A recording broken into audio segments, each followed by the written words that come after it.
Generasi Ini ke bawah ini makin ini rentan ini ya. pada waktu saya Nggak interview, tangguh maksudnya.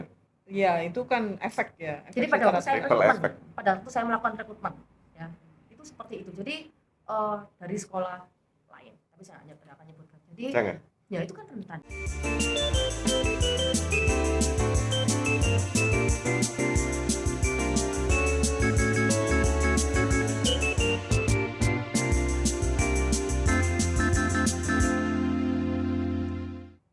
Mendidik apa ya?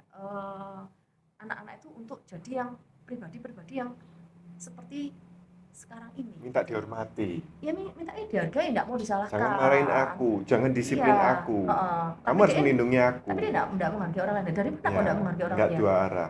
Iya, tidak menghargai orang lainnya dari mana? Ya, dari pendidikan yang selama ini dia terima. Betul. Di sekolah dan di rumah juga. Iya. Dari orang tua itu tadi, Ibu Salah bilang. satunya dari orang tua. Bisa jadi Masalahnya juga juga ini di ya, bisa sekolah jadi dari ini. komunitas temannya. Nah. Nah, kalau teman-temannya modelnya kayak gitu semua, meskipun dari kecil loh ya, Heeh. jangan salah. Anak kecil itu kelihatannya nggak ngerti apa-apa. Viralkan aja. Ya. Nah, itu yang bahaya di viral-viral. Jadi Itu hasutan-hasutannya itu yang membuat Iya, viralkan jadi aja, kamu rekam aja itu. Nanti biar nanti sekolah kita nanti dilabrak gitu sama orang banyak gitu. Ye, nanti kita libur gitu mungkin ya. Ini bahasa jahatnya ya. nah, tantangannya kita nanti ini sebagai orang tua lebih berat. Berat Iya. guys. Berat. Tapi ya Tantangannya mungkin kita ya berat. masalah pendidikan Indonesia ini ya agak sistemik ya. Hmm, Jadi kita nggak bisa menarik ini. melulu menyalahkan Gimana nih? istilahnya sekolahnya aja gitu loh. Karena contoh aja kenapa kok quiet quitting, karena pelajarannya bosenin atau gimana Iya. gitu ya. Itu dari situ aja karena apa? Karena kita ini terbatas oleh kurikulum dari pendidikan yang harus diselesaikan oleh guru sekolah. Oke. Jadi guru sekolah itu harus mengikuti Iya, ngejar kan. ya harus mengikuti Ngejar kurikulum dari yang diterapkan oleh Departemen Pendidikan dan Kebudayaan ya. Nah, zaman dulu mereka tuh harus menyelesaikan banyak kurikulum itu. Oke. Jadi ada checklistnya kayak Baik. ya ujian ini Iya, kenapa iya, ujian benar, nasional benar. itu Terjadi. ujian nasional itu mereka dites kompetensi dari ini. Nggak bisa kalau gurunya saya nggak merasa ini perlu diajarkan, saya rasa sekarang sudah pengembangannya sudah berbeda. Nah, waktu kita ujian gitu ya bersama-sama serentak seluruh Indonesia, itu waktu guru dari sekolah lain mengetes anak-anak yang kita didik, itu kita nggak bisa sembarangan. Dia mau jawabnya beda dari yang pakem, dia salah. Nah, jadi guru pun juga nggak bisa bergerak, istilahnya seperti itu. Ya, sekarang mungkin agak lebih baik ya, ada perubahan sedikit, sudah ada perubahan sedikit dari Pak Nadiem ya, sebagai Menteri Pendidikan. Sudah ada effort untuk mengubah kurikulum yang kaku ini untuk mengakomodasi Gen Z. Nah, salah satu dari masalah yang tadi ya, kenapa kok muridnya bisa ngomong, Bu, saya belajarnya nggak gitu loh, Bu. Kemarin saya lihat udah beda gitu. Nah, ini karena mereka juga mencari, karena mereka merasa, saya belajarnya dari YouTube begini, saya belajarnya dari kakak saya begini gitu. Itu kita nggak bisa menghentikan itu gitu. Ini adalah topik yang mereka suka. Nah, jadi ya sebagai orang tua kita juga harus mengakomodasi ini ya. Ini salah satu sifat mereka dengan kecepatan informasi yang segini cepat ya. Kita yang harus menyesuaikan dengan mereka. Tapi benar, masalah pendidikan karakter ini adalah masalah yang hingga sekarang agak diabaikan. Dalam tanda kutip ya. Agak diabaikan oleh kurikulum ini karena mereka mengejar kompetensi untuk bisa disamakan dengan dunia luar yang lebih maju, negara-negara maju. Ini yang masih menjadi PR untuk para guru, orang tua dan juga Departemen Pendidikan. Padahal kalau di dunia kerja, kalau kompetensi saya bilang masalah IQ ya. Kalau yang masalah karakter tadi kita ngomong masalah EQ ya. Padahal di dunia kerja, EQ pegang peranan paling penting. Betul. EQ, ISQ dibandingkan IQ. Ya, mungkin bisa kembali ke pertanyaan dulu, Pak. Ya, kita lanjut ya. Tadi ada 2 pertanyaan ya, tim ya. Pertanyaan pertamanya apa itu? Biar saya bacakan ulang, nggak apa-apa. Dari Mida Natalia, tips mendidik anak generasi Z. Tips mendidik anak dari generasi Z. Bagaimana, Bu Ita? Nanti disambung oleh Bu Nora. Oke, mendidik anak. Thank you, Kak Mida, pertanyaannya. Cakep. Ya, gini ya, kita itu sama anak-anak sekarang itu gini. Kalau saya pribadi, anak saya kan sekarang generasi Alpha. Alfa. Ya, Cuman kan generasi alpha ini sebenarnya ada mirip-miripnya dengan generasi Z, ya kan? Cuman kalau yang alpha ini mungkin nanti kedepannya mungkin akan lebih sulit ya kalau saya melihatnya ya kedepannya. Ada kemiripannya, tapi kalau saya lihat karakternya kayak di anak saya nih ya, kritis orangnya, ya sama mirip-mirip gitu. Terus orangnya itu gini ya, generasi Z ini kan anak-anaknya nggak bisa, istilahnya nggak bisa kita kotak ya. Kita nggak boleh ngotakin anak Betul, ini. betul. Jadi kamu harus gini, kamu nggak bisa. Berontak dia pasti. Nah, kita Bonyok nanti. iya, nah kita harus memainkan peran di sini adalah kita nggak hanya jadi orang tua, kita berusaha jadi teman buat mereka. Jadi kita jadi teacher, jadi friend, ya kan? Kita juga coaching buat mereka ya. Jadi kita Sesuai usianya ya, Bu? iya, sesuai dengan Porsinya. porsinya dan seusianya ya. Mungkin cara ngobrolnya juga sudah nggak bisa kayak zaman dulu ya, otoriter ya. Kan kalau zaman dulu kamu harus gini pokoknya apa kamu harus gini sudah nggak bisa. Jangan gini, jangan asem. Harus jangan ada penjelasannya putih. ya, Ibu ya. Nah, itu nanti itu nextnya itu Pak. Jadi Supaya kita mereka nggak membantah atau mereka bisa menerima, oh ya baik Pak, Ma, saya lakukan ya, itu. karena mereka kritis tadi. Yes. Mereka punya banyak informasi. Mhm. Jadi mereka bisa, misalnya kamu bilang, kamu kalau bisa jangan kayak gini misalnya ya. Mhm. Terus dia bilang, kenapa? Kan kayak gini. Loh, anak saya tuh sudah bisa jalan gitu loh, padahal umurnya masih 4,5 tahun. Kenapa kok kayak gini? Loh, kenapa mak kok nggak boleh? Loh, si Anis loh cuman gini tok. Kenapa? Apa kan itu sesuatu yang bukan sesuatu yang salah? Aku begitu loh sama anakku. Padahal baru umur 4,5 tahun. Nah, gimana kita sebagai orang tua itu dia berusaha untuk menjelaskan dengan caranya dia, seusianya dia itu, dan apa ya, dengan cara yang kita nggak boleh kaku juga ya. Nggak boleh kaku, Iya, nggak boleh kaku karena jangan kalau otoriter, ya as a friend tadi tuh lah, as a friend. sebagai seorang teman dengan mereka. Nah, terus kalau Ajak mereka berdiskusi ya. Jadi iya, harus betul, sifatnya itu open diskusi. discussion, guys. Yes. Nah, kalau perlu ya pada waktu diskusi dengan mereka, kan mereka suka teknologi nih. Nah, kita belajar. Kita harus belajar teknologi itu tadi supaya kita bisa masuk ke dunianya mereka. Lagi main Gitu apa loh. nih, ya kan? Lagi gandrungin apa nih? Nah, kita bisa masuk ke dunianya mereka. Bahkan waktu kita diskusi dengan mereka, nah, kita coba gimana caranya supaya mereka tertarik dengan omongannya kita. Ya bisa pakai teknologi tadi kan? Iya kan? Dengan cara mungkin aplikasi, pembelajarannya pun juga yang menarik buat mereka dengan aplikasi, dengan apa gitu ya. Nah, terus yang tadi yang apa namanya? Yang tadi Bapak bilang tadi apa Pak? Yang mana Bapak nih? tadi sempat sebut tadi itu. Yang mana, Bu? Saya menyebut banyak. Saya lupa yang mana. Ya itu agak lupa tadi ya. Ada Penjelasan, yang, bukan? Bapak Otoriter. sempat- Jangan otoriter. bukan nanti aja mungkin saya agak lupa tadi yang tadi Bapak sebutnya. Oke, saya juga kita lupa. lanjut aja ya. Nah, Hmm. jadi pada waktu kita ngobrol sama mereka ya kita berusaha untuk masuk ke dunianya mereka, gitu ya. Nah, terus jangan merasa diri kita itu yang paling pintar.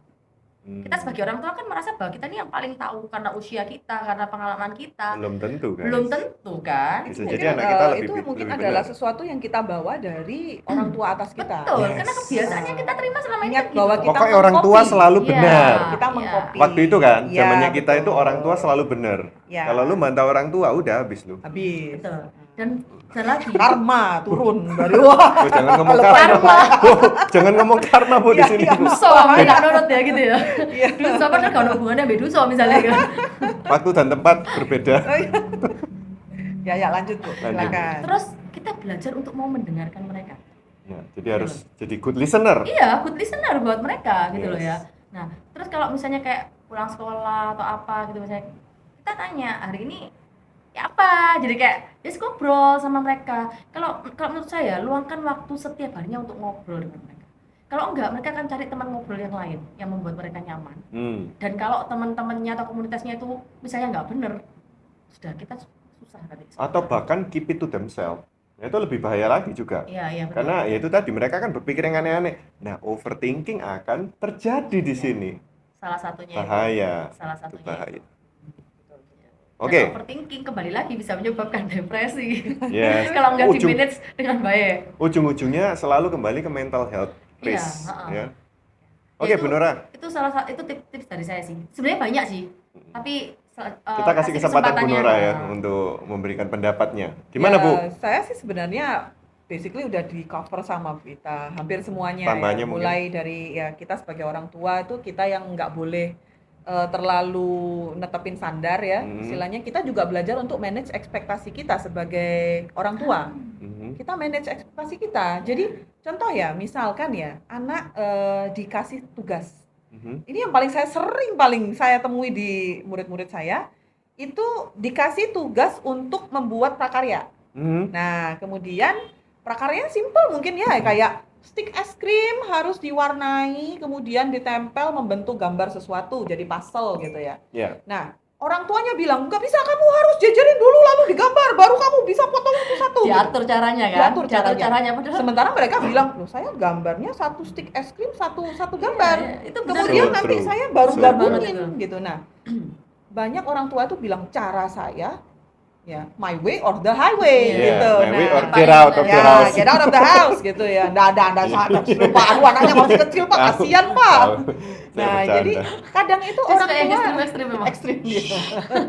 Lanjut. Jadi dia orang tua itu kadang kita itu mengharapkan anak berbuat sesuatu yang sesuai dengan pakem kita. Ya, betul. Nah, kita belajar untuk menurunkan ekspektasi itu. Jadi kita belajar untuk menerima bahwa asalkan tujuan akhirnya sama, Mhm. kenapa tidak? Gitu. Biarkan dia berkreasi. Karena Biarkan dia berpendapat juga. betul. Jadi banyak orang tua yang datang ke saya waktu anaknya sudah mulai Mhm. SMP, Mhm. SMA gitu ya, datang ke saya dengan berbagai macam masalah bahwa mereka punya masalah dengan anaknya tidak bisa berpikir kritis. Hmm. Terus mereka tanya, Bu, saya butuh ibu ini untuk ngajari anak saya cara berpikir kritis. Kemudian saya tanya, Ibu, saya coba tanya dulu ya, atau Bapak ya, saya tanya dulu Pak, dulu waktu sekolah, bagaimana interaksi dia di sekolah? Kalau dia punya tugas, kalau dia punya PR atau punya apalah proyek lah, project dari gurunya gitu. Gimana cara gurunya menghandle, cara orang tua menghandle, memberikan dia kebebasan atau tidak gitu. Nah, dari situ kita bisa lihat bahwa iya banyak sekali orang tua ini yang kayak gak bisa. Kamu kalau namanya ini matematika ya, ini rumusnya ini cuma satu, nggak bisa yang lain gitu ya. Apa Padahal namanya? ya sebenarnya kan bisa Pak ya. Kalau Iya, mungkin iya. Bapak lebih ahli ya Pak ya. Oh enggak. Oh enggak. Agak muter sedikit tapi hasilnya sama Iya, loh. iya, iya. Hasilnya sama asalkan dia bisa membuktikan bahwa dalil saya benar gitu loh. Ya, Nah, ini banyak orang tua yang kita ini masih tidak bisa menerima itu karena kita dididik dengan cara itu. Yes. Yes. Jadi mungkin tambahan dari saya adalah kita sebagai orang tua belajar untuk menurunkan ekspektasi bahwa anak ini tidak Iya. bisa kita bentuk sesuai dengan kotak yang kita Kemauannya mau kita. gitu. Kadang kalau sudah seperti itu ya enggak apa-apa, tapi jadinya anaknya tidak kreatif dan kita Bonyok. harus menerima. Oh enggak selalu, Pak. Kadang anaknya jadinya pasif. Maksud saya bonyok itu anaknya akan mengalami kondisi psikis yang tertekan. Psikis. Kenapa kok Psikis. pendapat saya nggak pernah didengar sama papa mama? Bisa jadi. Dan kenapa kok cara saya selalu disalahkan atau Bisa tidak jadi. didengarkan? Padahal Ada. menurut saya cara saya ini nggak lebih buruk loh, nggak Betul, salah loh. betul. Jadi dia itu kan tertekan. Jadi dewasanya menjadi apa? Insecure banget.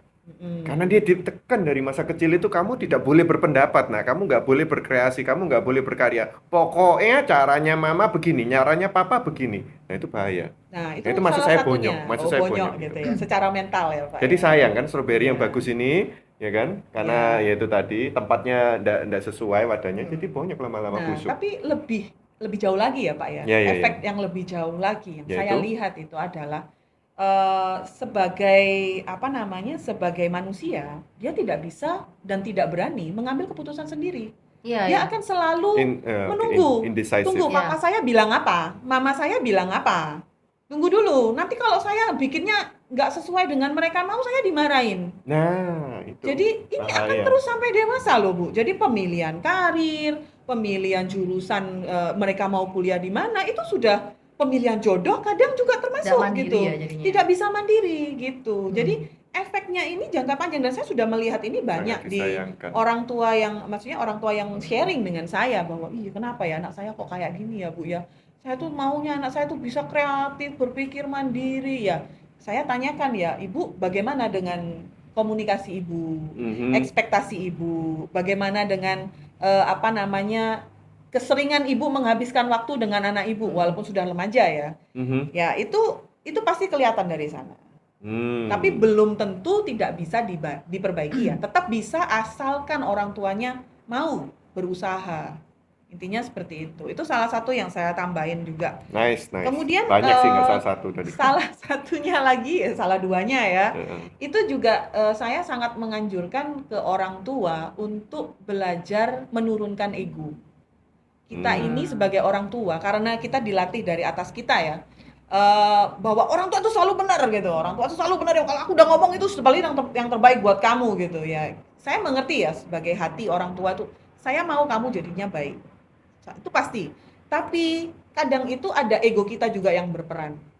Jadi kita juga harus belajar untuk mendengarkan dengan lebih baik. Mendengarkan dengan artian gini, kadang itu kalau kita menyuruh anak kita cerita gitu, kamu tadi sama temen si A ini katanya mama dengar kamu lagi ini ya, berkelahi ya tadi ya, dorong-dorongan ya di sekolah, kok bisa kayak gitu? Nah, sebelum waktu anak ini menyampaikan apa yang dia rasa, apa yang dia istilahnya yang dia alami, kita tuh dalam otak kita sudah mikir, ini balasannya harus ini nih, balasannya harus ini supaya anakku bisa jadi seperti ini. Belum tentu. Kadang itu kita tuh belajar untuk dengerin dulu lah, dengerin dulu aja.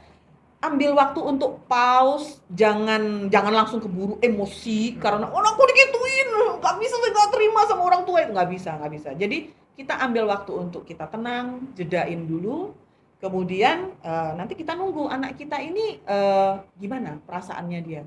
Buat dia merasa didengar, buat dia merasa dimengerti. Baru dari situ kita bisa bilang, oke, it's good. Tapi kalau menurut mama, kalau menurut papa, mungkin ada cara lain yang kamu bisa lakukan. Tapi terserah dia, again, kita nggak bisa maksain, kamu harus kayak gini, nggak bisa. Tetap kita memberikan pandangan, istilahnya seperti itu, bahwa ada opini yang lain yang mungkin lebih baik. Nice. Itu pandangan dari saya sih, tambahan dari saya. Cakep. Saya Mau mau nambahin nambahkan lagi? sedikit ya. Boleh, silakan. Habis itu udah masuk pertanyaan kedua ya. Oke. Terkait dengan tadi yang disampaikan sama Bu Nora, Ya. masalah ekspektasi ya. Mm-mm. Itu juga ini sih, kadang tuh sebagai orang tua tuh kita ini terlalu menetapkan standar yang tinggi kan ya. Betul. Menetapkan standar yang tinggi. Jadi kamu tuh harus ini loh, nilaimu harus segini. Harus juara satu. Iya, harus Ya. juara satu. Terus kalau kompetisi kamu harus menang. Mhm. Kamu kok kompetisi harus menang, nggak boleh loh ya.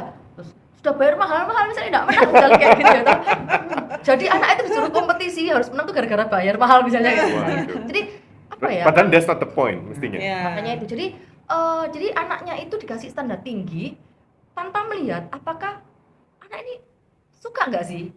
Ya, misalnya apa ya? Nyanyi misalnya ya. Aku tuh gak seneng nyanyi, mbok paksa melok kompetisi nyanyi, di melok non les ini, les itu, tapi sebenarnya mungkin dia bisa, suaranya bagus, tapi dia nggak menyukai itu, dia nggak menemukan kesenangannya di situ ya kan. Nah, tapi orang tua nggak mau tahu. Ya karena temennya belajar. Iya, dan dia kepingin kan dia bangga, misalnya anaknya juara, Oh, iya. ayo ada bangga. Iki sih bangga, iki orang tua. Dia Nah, kok lebih ke anaknya memuaskan sih. ego orang Betul. tuanya. Lagi kembali lagi Bahaya. ke itu kan Makanya yang terkait tadi dengan ya. penjelasannya Bu Nora, Betul. kita Anaknya tambahin jadi korban. sedikit. Jadi anaknya jadi korban. Nah, seringkali Kasian. itu yang terjadi. Itu aja sih, Pak. Set Ya, tadi itu. menarik, Oke, kita menarik. lanjut ke pertanyaan kedua. Tim, pertanyaan kedua tadi apa tuh? Dari Franklin, Dari Franklin. apakah Moody itu termasuk bipolar? Apakah? Apakah Moody itu termasuk Oh, individu? apakah Oke. moody ya kan yang mood swing itu tadi Swing. itu termasuk bipolar disorder. Ya. Wita, seperti biasa Anda dulu. Oke, jadi gini. Bipolar itu ada memang ciri-ciri moodinya. Tapi moody bukan berarti bipolar. Paham ya? Oh, oke. Orang yang moody tidak selalu bipolar. Oke, ya. Tapi kalau orang bipolar itu memang ada salah satu ciri-cirinya dia kelihatan moody, ada moodinya. Oke. Itu ya. Jadi seperti itu ya Pak Franklin ya. Contoh lagi. Misalnya moody dalam hal apa nih? Orang moody itu kan bisa macam-macam nih. Moody itu kan bisa marah, bisa jealous, bisa iri. Ya banyak lah ya. Ciri-ciri orang bipolar kalau moody itu dia tiba-tiba moodnya tuh berubahnya tuh bisa Oh, cerut gitu loh. Jadi misalnya sekarang dia lagi happy. Tiba-tiba nggak ada hujan, nggak ada angin, dia tiba-tiba bisa kayak orang depresi. Moodnya tuh cepet banget berubahnya. Sampai mungkin nangis-nangis. dari atau ketawa terus sebaliknya. nangis gitu. Iya, atau sebaliknya. Bisa sebaliknya. Tapi kalau misalnya kayak moody yang nggak selalu orang moody itu bipolar ya kan, kadang kan orang itu kan mungkin hari ini dia habis tengkar sama siapa gitu kan. Terus kadang kan ada tuh orang di tempat kerja, ini saya bilang bukan berarti boleh ya, kerja harus profesional. Apapun kondisimu di luar perusahaan, I don't care. Kamu di tempat kerja harus profesional. Tidak bisa kamu alasan, aku habis tukaran ambil ini, aku habis ini. Tidak boleh. Ya kamu harus tetap stay profesional. Kamu harus menunjukkan semangat kerjamu, kerja dengan baik, dengan maksimal. Jadi mood itu tidak boleh mempengaruhi hasil kinerjamu. Cuman ini saya kasih contoh, ada orang yang seperti itu gitu ya. Jadi dia habis misalnya bertengkar sama pasangannya. Di tempat kerja, moodnya langsung nggak enak. Ya kan? Sering. Diajak ngomong dikit misalnya sensitif kan, sensitifnya mulai muncul. Nanti apalagi itu ada hubungannya dengan pokok bahasan yang mungkin mirip dengan yang di rumah gitu kan ya, langsung sensitif, Tertrigger dia dia. bahas ini langsung eleng tadi. Loh aku lo gak gini, padahal lo harus diajak ombeng lo, padahal itu gak ada hubungannya ya. Iya. Itu Malah merembet, nah, ya. itu mudi. Tapi belum tentu bipolar. Ini Belum contoh tentu. yang moody tapi belum Belum tentu bipolar ya. betul lah orang mudi itu baik. Good question. Menarik. Bu Nora mungkin mau nambahkan? Saya mungkin menambahkan ini sesuatu yang saya pelajari karena Wow. apa namanya, Banyak ada belajar, beberapa klien saya juga ada yang menanyakan hal yang serupa ya, sebagai orang tua kan, wah anak Nanti saya saya mau kok nambahkan tiba-tiba juga. Tiba-tiba naik, muncul. tiba-tiba happy, lalu kemudian berapa jam kemudian terus dia masuk kamar banting pintu gitu. Saya nggak tahu kenapa, jangan-jangan anak saya bipolar gitu.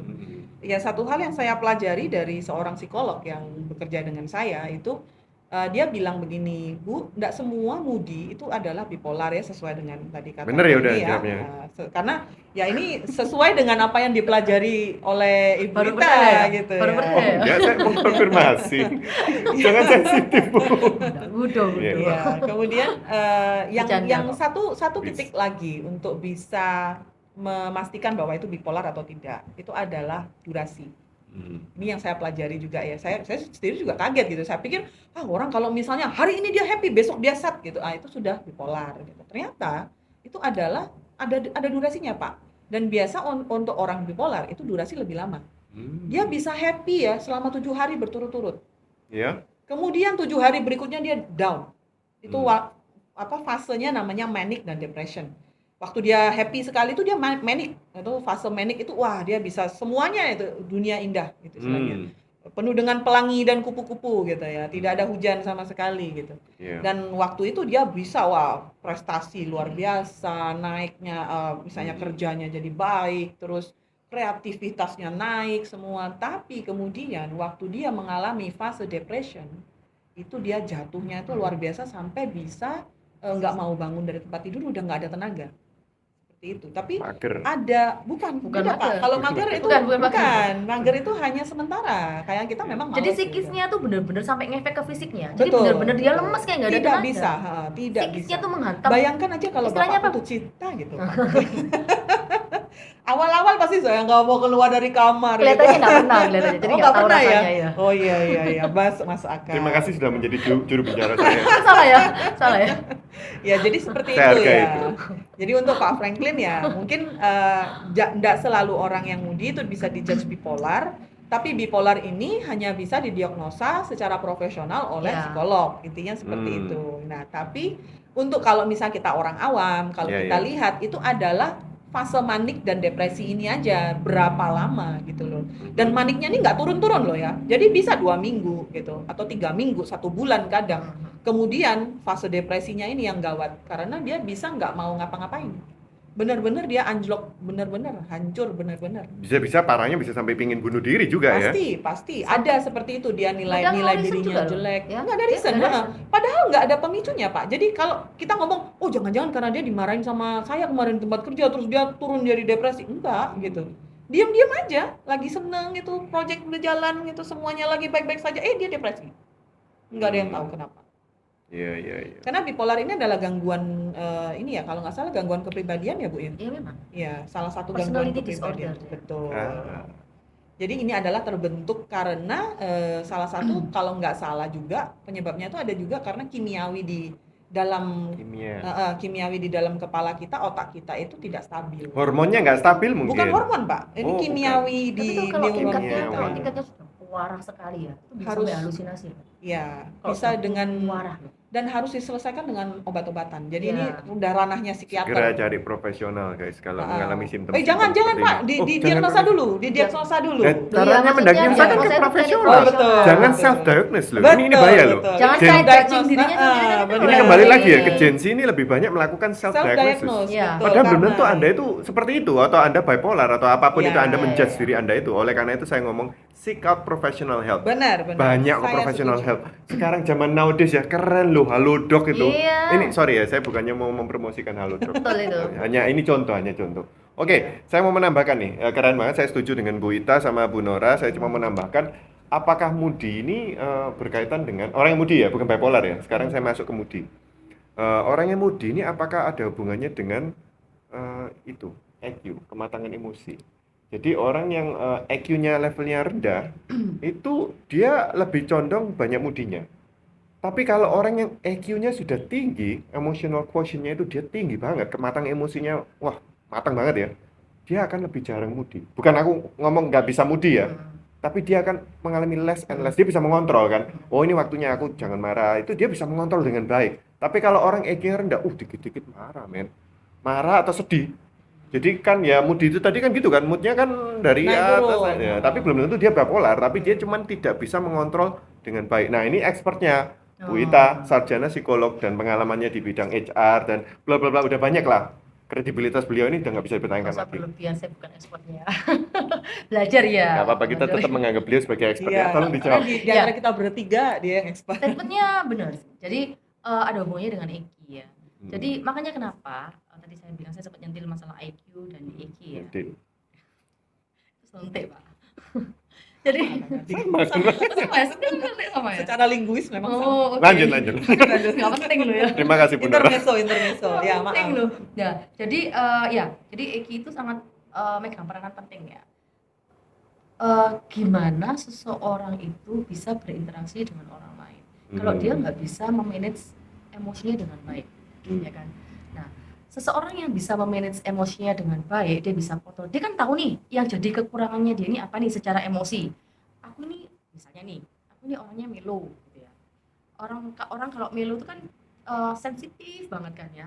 Terus dia mulai kadang tuh dia lebih banyak waktu untuk menyendiri, mungkin kayak dengerin musik. Dia menikmati waktunya gitu loh. Me time-nya dia itu dia sangat menikmati. Banyak orang yang melankolis itu seperti itu. Nah, pada waktu dia tahu kan dia melo, tapi dia kan nggak bisa kan mengexcuse melonya itu, ya kan? Dia kan nggak bisa hidup seperti itu terus kan nggak bisa. Gimana caranya dia memanage melonya itu ya? Mungkin dia gampang sensitivitasnya dia itu dia manage dengan baik. Pada waktu dia berinteraksi dengan orang, ya kan? Apakah pada waktu dia berinteraksi dengan orang, misalnya orangnya lagi ngobrol nih, saya sama Bu Nora atau Pak Steven ini kita lagi ngobrol gini, ada kata-katanya yang membuat kita nggak nyaman misalnya, kan muncul nih sensitivitas kita. Yes. Nah, kalau saya menuruti moodi saya nggak bisa, EQ saya tidak berperan dengan baik, ya, kita nggak bisa memanage emosi dengan baik, saya pasti jengkel mungkin, marah, atau mungkin tersinggung, bahkan saya nggak mau Konfrontasi. ngobrol. Iya, saya nggak mau ngobrol lagi. Katik ngomong-ngomongan mana be dirimu. Siwa. nih Jawa. Males aku ngomong Siwa. sama dia. Iya, siwa. Bicim Pak, bicim. Tapi pada waktu dia mungkin pada saat itu muncul, omongannya gini ya. Tapi kalau dia bisa memanage emosinya dengan baik, ya, dia kan bisa mengontrol itu gitu loh. Oh iya, memang memang enggak enak, tapi mungkin bukan bermaksud seperti itu. Mungkin tujuannya gini, ya. Ya sudah, itu hal positif sih, mungkin bisa jadi masukan buat aku harus berubah, aku harus gini. Nah itu dia bisa manage itu dengan baik ya.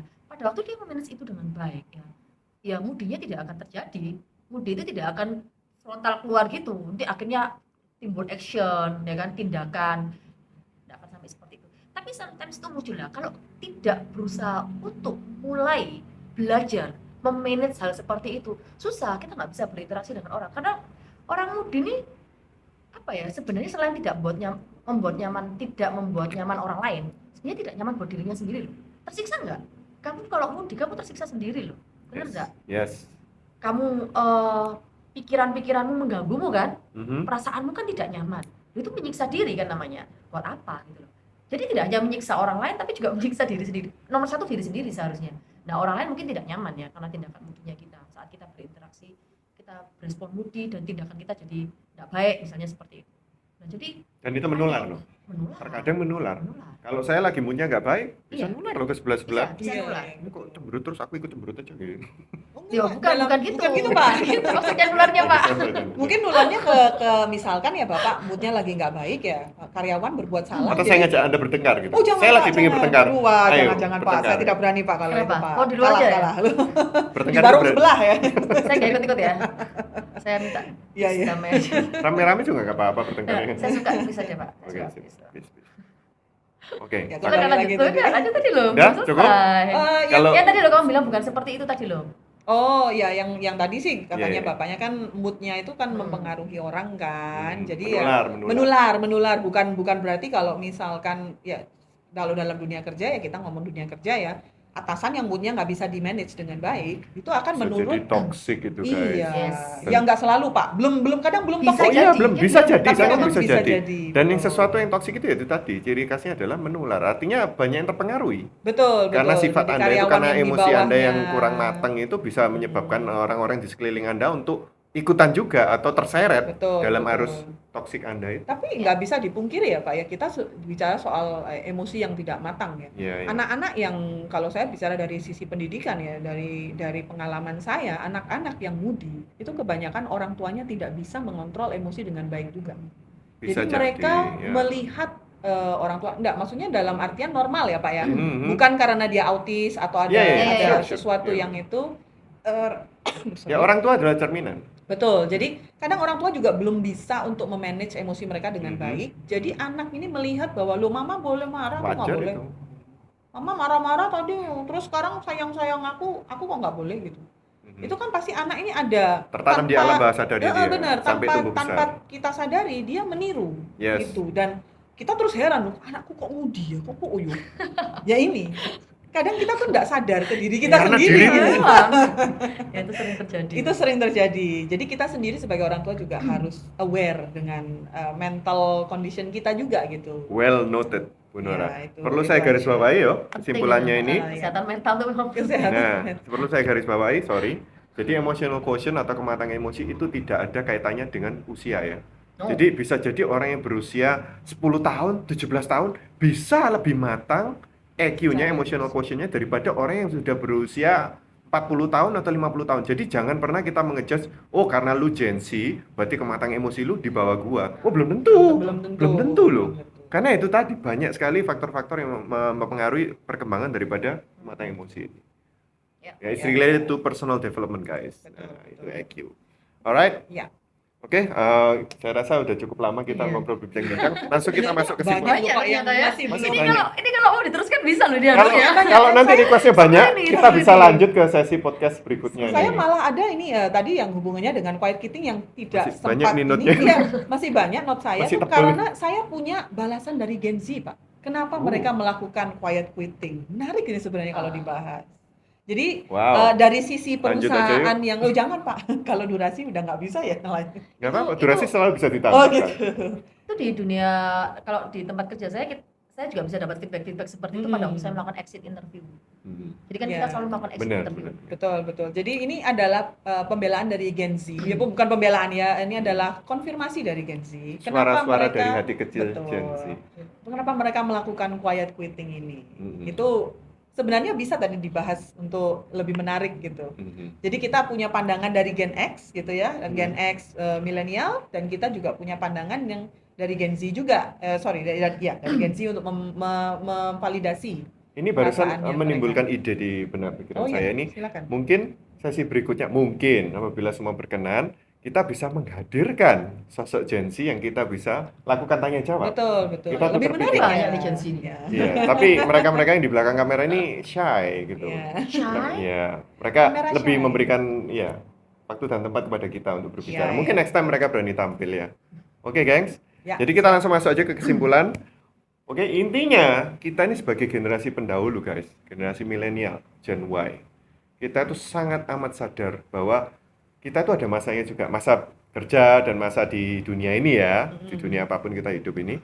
Karena eventually kita juga akan retire, kita akan pensiun, kita akan meninggalkan dunia ini, dan selanjutnya adalah penerus kita adalah generasi di bawah kita, guys. Betul. Yaitu Gen Z, Gen Alpha, nanti entar Gen Beta, apapun itu ntar berlanjut ya generasinya.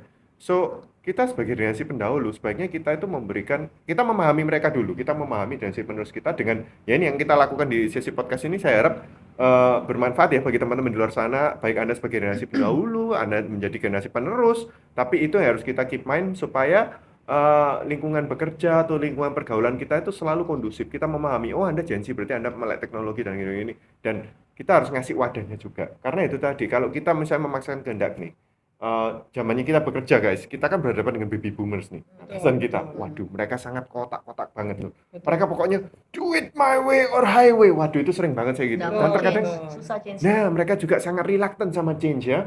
Karena kita lebih open minded. So, kita juga melalui guys. Bagi para Gen Z di luar sana, we've been there, we've done that. So, kita tahu kendala-kendala kalian itu, but kita juga mau membuat diri kita introspeksi diri ya. Kita memahami bahwa apa yang kita harus lakukan untuk bisa memberikan tongkat estafet ini berikutnya ke Anda. Yaitu Gen Z. Mungkin dari Bu Nora sama Bu Ita, Cerita dulu pesan dan aja. kesan mungkin yang mau disampaikan Saya di dulu. akhir Silakan. sesi ini. Saya lumayan panjang loh. Oh nggak apa-apa, Nggak apa-apa. saya boleh toilet break nggak? Balik Nggak. lagi tadi. Jadi gini, ini kesimpulan ya berarti ya, ada Iya. tips-tipsnya ya. Jadi mengingatkan kembali, tadi kan sudah dibahas bahwa yang tadi saya bahas mengenai ini ya, pengalaman saya di dunia kerja menghadapi Gen Z ya. Mereka punya kelebihan, mereka punya kekurangan juga. Kekurangannya mereka yaitu tadi salah satunya itu saya sebutkan sedikit aja, instan ya, maunya instan, terus nggak tahan banting, terus disuruh berproses itu agak susah. malas gitu ya, kayak malas gitu loh, terus malah gitu susah fokus juga, itu benar ya, seperti itu ya. Nah di luar semua itu tapi kan mau nggak mau ini dari sisi kita di Gen Y-nya ya. Kalau dari sisi Gen Z-nya itu juga saya singgung sedikit, dari sisi Gen Z itu juga harusnya mereka juga berusaha untuk menyesuaikan diri ya. Nggak bisa, gak bisa aku kok ini kok, gak bisa, kamu sih harus melakukan, juga nggak bisa seperti itu gitu loh. Kita sendiri pun dulu sebagai Gen Y masuk di perusahaan, kita menghadapi orang-orang di atasnya kita ya. Kita kan juga nggak bisa atos-atosan gitu. Kita juga ada hal yang kita juga berusaha untuk menyesuaikan dan beradaptasi dengan kondisi perusahaan, dengan orang-orang di sana. Kita belajar tentang mereka juga kan. Nah di Gen Z juga harus seperti itu, nggak bisa atos-atosan kayak gitu. Mereka juga harus, karena kamu adalah orang open minded, jadi kan open minded ya, open minded itu terhadap segala hal, termasuk apa ya, cobalah kamu pelajari orang-orang yang di atasmu, cobalah kamu pelajari apa itu budaya perusahaan di tempat bekerja, coba berusaha untuk menyesuaikan diri juga. Jadi nggak hanya satu sisi, dua sisi, baik dari sisi Gen Z-nya maupun dari sisi perusahaannya. Kita sama-sama mau change gitu ya, berusaha untuk menyesuaikan juga, saling menyesuaikan seperti itu ya. Jadi karena tadi kan sempat disinggung juga, mau nggak mau kan akan didominasi oleh si Gen Z kan pada akhirnya. Jadi mau nggak mau kita juga harus menyesuaikan. Contohnya kayak tadi tuh masalah pendidikan aja ya, kurikulum pendidikan juga harus mulai menyesuaikan. Mungkin peraturan nanti di Indonesia ini juga mungkin akan menyesuaikan, saya juga nggak tahu bisa jadi seperti itu. Kita berharapnya seperti itu ya, demi yang lebih baik. Betul. Nah tapi dari sisinya pengusaha, HRM juga yang bergerak di bidang people development gitu ya, itu juga satu, kita harus berusaha memahami mereka. Kita harus paham dulu karakternya mereka, kelebihannya mereka apa, kekurangannya mereka apa gitu ya, pahami dulu gitu loh ya. Jangan kita tuh reject dulu, wah terus kita kasih kayak ngejudge, labeling iso wis memang orang-orang Gen Z kok ini wis gak iso diapa-apaan, itu juga nggak boleh gitu ya. Jadi kita harus pahami dulu kenapa sih kok mereka seperti ini, kenapa kok mereka itu maunya apa, seperti itu ya. Nah yang kedua, kita itu kalau bisa tuh kita juga di perusahaan tuh harus ada kayak pembimbingan ya, kayak coaching, jadi pembelajaran secara kontinu, karena mereka orang suka belajar. Gen Z itu suka belajar ya, jadi kita kayak memberikan bimbingan belajar secara kontinu dengan tetap memperhatikan teknologi, apa yang menjadi kesukaannya mereka, seperti itu, dan melibatkan mereka ya. Contohnya sih kalau misalnya ada kayak diskusi, ayo kita pakai kayak platform teknologi, terus aplikasi ya, diskusi yang apa ya, yang membutuhkan mereka itu juga ide-idenya muncul seperti itu kan. Jadi Termasuk disupport. podcast ini ya Pak ya. Nah, disupport seperti itu, ya. Terus satu lagi, mereka kan suka progresif nih. Ya, ayo para pengusaha itu bisa menciptakan peluang karir buat mereka, gitu loh, ya kan? Mereka butuh itu. Bikinlah peluang karir, jenjang karir buat mereka. Sistemnya yang jelas, aturan mainnya jelas. Apa yang bisa mereka raih, apa yang bisa mereka kejar itu harus clear. Karena mereka suka sesuatu yang jelas. Mereka nggak suka yang tersembunyi, gak jelas tuh. Itu tadi, begitu tidak jelas, mulai pikirannya macam-macam. Betul, itu salah Sensitivitasnya satu. mulai Overthinking. overthinking. Aku nih gini ya, Asumsinya gini. mulai Oh, jalan. apa-apa wis kayak gitu ya. Nah, jadi bikin seperti itu ya. Semuanya tetap harus jelas ya, karena mereka butuh berprogres. Yang berikutnya adalah mereka butuh feedback. Betul? Suka kan di feedback ya? Nah, saya aja yang Instant feedback. Nah, saya Jangan aja lama-lama ya. Langsung kamu mau apresiasi, Iya. jangan nunggu bulan depan. kalau Saat nggak ini, boleh Pak. lama-lama memang. Mereka maunya yang cepat memang. Betul. Saya aja yang Gen Y, saya suka di feedback supaya saya butuh feedback bukan kelebihannya ya. Saya kalau minta di feedback saya cuma butuh kurangnya apa supaya saya bisa Lebih baik lebih lagi. baik. Betul. Saya cuma butuh itu, apa yang perlu saya perbaiki. Kalau saya di feedback saya butuh itu. Nah, kalau saya dapat informasi tentang kelebihannya, ya itu bonus. Ya. Kayak gitu ya. Nah, Hmm. Gen Z itu sukanya itu terima feedback dan Hmm. nggak mau pakai lama. Karena apa? Tadi FOMO tadi. Mm-mm. FOMO ya kan, mulai FOMO-nya muncul ya kan. Aku ini kerja iki wis bener enggak yo? Aku wis bener enggak yo? Aku wis udah kasih kontribusi enggak yo? Aduh Jojo, aku tuh gini, aku gitu, gini. Itu yang dipikirkan guys ya. Hmm. Jadi berikan evaluasi, feedback, kasih sistem penilaian yang jelas, yang masuk akal, yang bisa diterima dengan pikiran mereka, yaitu seperti itu. Jadi nggak sembarangan gitu ya. Yep. Nah, yang berikutnya adalah berikan tugas-tugas ya atau proyek-proyek yang membutuhkan kreativitas. Jadi kadang-kadang anak-anak Gen Z itu kreativitasnya liar loh. Yep. Bisa ini. Yep. Ya. Kasih tugas-tugas harus diwadahi itu. Eman gitu loh nggak diwadahi. Jadi kasih tugas-tugas proyek-proyek yang mereka bisa berpikir kreatif, ya kan? Ide-idenya muncul, inovasi apa yang muncul, ya seperti itu, ya kan? Jadi ya harus ditampung, jangan dibiarkan. Eman kalau sampai dibiarkan, rugi perusahaan itu sebenarnya ya rugi gitu ya. Terus kasih kebebasan buat mereka untuk berkreasi, ya jangan dipatoki kamu harus gini. Nah atasan tuh harus bisa melihat gitu loh, harus bisa melihat anak buahku ini stafku ini Gen Z itu kayak gini. Gimana saya men-treatment mereka gitu loh, supaya mereka tuh kayak muncul jadi berprestasi gitu. Eman kan kalau misalnya nggak difasilitasi dengan baik. Yep. Jadi kasih mereka kebebasan untuk mereka tuh menyelesaikan masalah ya. Kalau ada masalah kasih mereka kebebasan untuk menyelesaikan masalah dengan cara mereka ya, selama ya itu masih dalam batasan value yang benar ya, dalam batasan value perusahaan, tidak melanggar itu aturan-aturan mainnya dan tidak melanggar visi misi, masih sejalan dengan visi misi, why not gitu loh ya. Yes. Saya rasa itu it's okay gitu loh ya. Ya kita nggak bisa mengkotak-kotak seperti itu soalnya. Ya. Yang berikutnya ya, pemimpin itu harus mau open minded juga. Mereka harus mau terbuka gitu loh terhadap pola pikirnya mereka. Kadang kan pemimpin tuh gak iso, aku atasanmu, aku mau gini gini. My way or highway. Iya betul, my way or highway kan. Dan jadi apa ya istilahnya kayak gak bisa, kamu harus kayak gini. Ini sih caraku ini paling benar, gini. Nah oke lah, kamu mau sharing misalnya nih. Oh ya, biasanya aku ngadepin masalah gini tuh aku pakai cara kayak gini. Dan ini selalu berhasil. Tapi kamu mau punya cara lain, it's okay. Siapa tahu ternyata caranya mereka benar. Itu sering saya lakukan sih, Pak Steven Bonora. Jadi kalau di tempat kerja itu saya bilang, kan lo kena, saya tuh kasih kebebasan ya buat anak-anak saya itu untuk kamu mau pakai cara apapun, oke. Asal ya sudah, target tercapai, Betul. tujuan tercapai, ya kan? Kembali lagi ke situ, mencapai sasaran. Intinya itu, Bu, aku tapi nggak ngerti Bu, misalnya caranya kayak gini. Oke, tak kasih tahu. Saya selama ini pakai cara gini. Tapi kalau kamu punya cara yang lebih baik, why not? Bisa jadi cara saya sudah kuno. Cara aku yang lebih efektif, efisien dan lebih praktis. Banyak jalan menuju Roma, nggak cuma seperti- satu jalan ya. Nah, seperti itu kan. Jadi atasan tuh juga nggak bisa semena-mena ya. Nggak boleh juga istilahnya kayak merasa dirinya tuh powerful, paling pinter, otoriter juga nggak bisa kayak gitu loh. Kadang itu Ya. soalnya power abuse ya sudah Nah, levelnya. ya Itu bisa bahaya. sampai seperti itu juga, Power gitu abuse. kan ya. Nah, Dihindari terus guys. nah yang paling penting juga ya bahwa perusahaan tuh juga harus bisa balance, gitu ya. Nggak bisa memaksakan keinginannya sendiri atau cara-caranya sendiri. Ya, tadi kan saya ngomong pemimpin ya. Pemimpin misalnya kebetulan misalnya ARM atau manajer marketing misalnya dengan departemennya. Itu kan masih lingkupnya masih kecil. Nah, ini saya ngomong skup perusahaan. Perusahaan sendiri pun itu sudah juga harus open minded. Sudah nggak bisa memaksakan cara-caranya sendiri gitu loh. Dia juga harus bisa melihat kalau kalau gini ya, kedepannya kan semuanya akan Gen Z ya.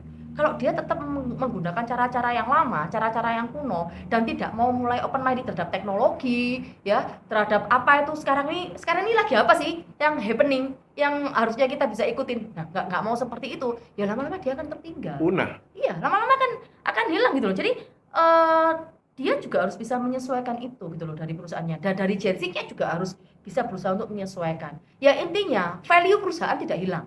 Yap. Ya value-nya itu tetap harus terjaga dengan baik. Value yang positif ya. Terus norma-norma aturannya itu masih terjaga dengan baik, nggak ngawur gitu loh. Dan masih sejalan dengan visi misi perusahaan. Itu sih tips-tipsnya dari saya. Cakep banget. Thank you. Sangat Menarik, padat, menarik. singkat dan jelas. Lanjut You're Bu Nora. welcome.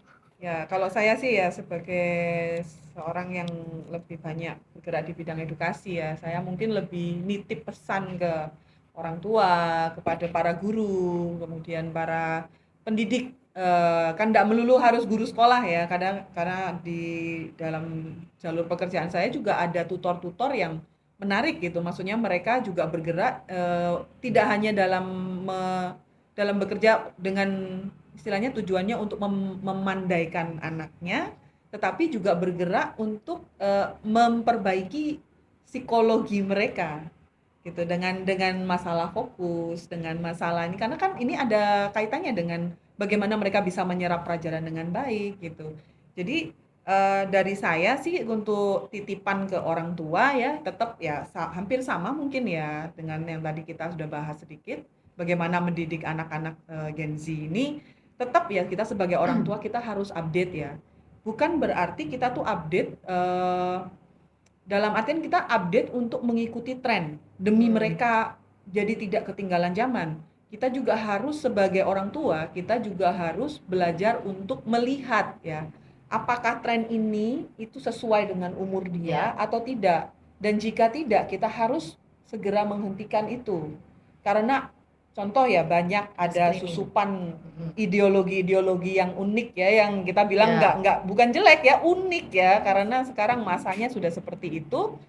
Ideologi ini yang kita rasa kok kayaknya nggak sesuai dengan kita budaya kita yang sekarang gitu, dan kita juga nggak mau anak-anak kita nanti bisa istilahnya termakan oleh ideologi ini padahal belum waktunya.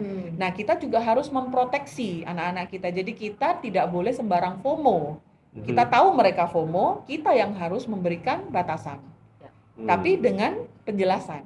Jangan sembarang hanya bilang oh tidak boleh karena tidak bagus. Tidak bisa. Karena mereka butuh dijelaskan, harus ada reasonnya. Betul, butuh jelas. Harus clear pokoknya sama mereka itu.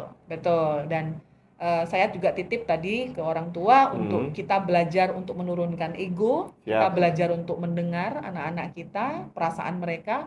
Tentu aja ya kalau misalkan anak itu masih di bawah 10 tahun, mungkin cara penyampaian dia beda. Cara penyampaian dia beda. Jadi kadang itu dia tidak bisa menyampaikan apa yang di dalam hatinya. Kita yang harus melihat. Oh, kamu tadi tuh maksudnya marah. Maksudnya tadi kamu tuh marah ya. Nah, kita memberi nama emosinya itu. Supaya baru dia paham kan? Betul. Kalau itu marah. Betul. Baru dia kalau saya merasa jantung berdebar terus saya nggak bisa napas, saya mau kayak gemes gitu ya, itu berarti marah gitu. Saya nggak didengerin gitu. Nah, jadi anak ini belajar mengerti bahwa oh saya ini emosinya seperti ini gitu. Nah dari situ nanti ke depannya sebagai anak-anak yang akan bertumbuh juga, waktu dia remaja dia akan lebih bisa melabel emosi ini apa, dan dia akan lebih bisa mengkomunikasikan itu ke orang tua. Begitu. Jadi kita kan selalu bilang, aduh anak remaja tuh susah, mereka tuh nggak bisa diajak ngomong, berontak aja. Nah, kita dulu waktu remaja juga gitu ya. Karena apa, kita nih hormonal kita lagi bergerak, kita tidak dibiasakan untuk melabel emosi kita, jadi kita nggak ngerti mau ngomong orang tua nih gimana gitu. Nah itu jadinya ada diskomunikasi sama orang tua, miskomunikasi seringnya gitu ya. Jadi kita mempersiapkan lah, karena generasi Z ini kan kita masih ya yang paling muda 12 tahun ya, sudah akan menuju fase remaja. Yang lebih tua lagi yang udah mau masuk ke dunia kerja, nah itu domainnya Ibu Ita ya. Kalau saya masih anak-anak siap-siap kuliah, anak-anak yang ini juga gitu. Nah, jadi kalau di saya ya itu salah satunya kita belajar menurunkan ego, kita belajar untuk mengerti emosi kita juga, supaya anak-anak kita juga belajar untuk mengerti emosi.